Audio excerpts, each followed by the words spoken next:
Hello friends, நான் நல்லா இருக்கேன். நீங்கள் நல்லா இருக்கீங்களா? நல்லா இருக்கீங்க நம்புகிறேன். இப்போ பார்த்தீங்க அப்படின்னா நம்ம ஃப்ரைடேயில் வந்து எல்லோ லேக் ட்ரிப்பு போனோம். இங்கே நம்ம ஹஃபூஃப்லேருந்து அல்லசாலேருந்து பார்த்தீங்க அப்படின்னா ஹஃபூஃப்லேருந்து இது வந்து அல்லசா ஏரியா தானா, பட் அங்கேருந்து பார்த்தீங்க அப்படின்னா ஒரு ½ இருக்கும். ½ ட்ராவலு. நம்ம ரோட்டுக்கு பக்கத்தில் ஒரு பாலைவனம் மாதிரி இருக்கும். அந்த ஏரியாவில் தான் நமக்கு போனோம். அங்கே பாருங்கள், ஃபுல்லாக மேடான பாலைவனம். நம்ம போயிட்டோம். மேலேயும் கார் ஏறும், பட்டு நம்ம நடந்து போயிட்டுருக்கோம். காரு மேலே போயிட்டு அங்கே பாருங்கள், ஃபுல்லாக மணல் தான். லாஸ்ட்டாக நான் இந்த மணலை எங்கே ஃபீல் பண்ணேன்னா, நம்ம மெரினா பீச்சில் தான் இந்த மணல் வந்து ஃபீல் பண்ணேன். நானும் என் தங்கச்சியும் லாஸ்ட்டாக ஃபாரின் வரத்துக்கு சவுதி வரத்துக்கு முன்னாடி மெரினா பீச்சுக்கு போனப்போ இந்த மாதிரி ஃபீல் ஆச்சு. இப்போ எனக்கு ஃபீல் ஆகுதுங்க பாருங்கள்.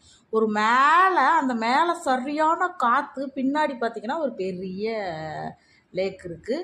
எல்லோ லேக்குன்னு எதுக்கு பேர் வந்துச்சுன்னா, அந்த ஈவினிங் நேரத்தில் போகணுமா, அப்படியே அந்த சன்லைட் மறையிறதுக்கும் அப்படியே எல்லோவாக தெரியுமா.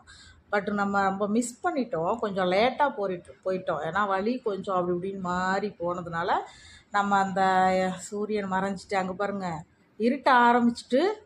ஸோ அழகாக சூப்பராக இந்த காற்றுல அந்த மணலில் நடந்து அந்த தண்ணியை பார்த்துக்கிட்டு அப்படியே என்ன சொல்கிறது, நல்ல ஒரு ஃபீலாக இருக்கும். உங்களுக்கு எல்லாத்தையும் மறந்துட்டு நல்ல ஒரு ஹாப்பியான ஃபீலாக இருக்கும். இதெல்லாம் நீங்களும் ஃபீல் பண்ணுங்கள். இந்த மாதிரி நீங்களும் போயிருந்தால் கமெண்ட் பண்ணுங்கள். அப்புறம் நைட் ஆகிட்டு நாங்கள் எல்லாருமே கிளம்பிட்டோம். இது கார் லைட்டில் இதை நான் ஷூட் பண்ணியிருக்கேன். இந்த வியூ வந்து ரொம்ப சூப்பராக இருந்துச்சு. ஸோ நீங்களும் என்ஜாய் பண்ணால் இந்த மாதிரி வியூக்கெலாம் போங்க, ரொம்ப சூப்பராக இருக்கும். இந்த மாதிரி இடத்துக்கு போயிருந்தாலும் கமெண்ட் பண்ணுங்கள். ஓகே, இந்த வீடியோ பிடிச்சா லைக் பண்ணுங்கள், ஷேர் பண்ணுங்கள். பாய்.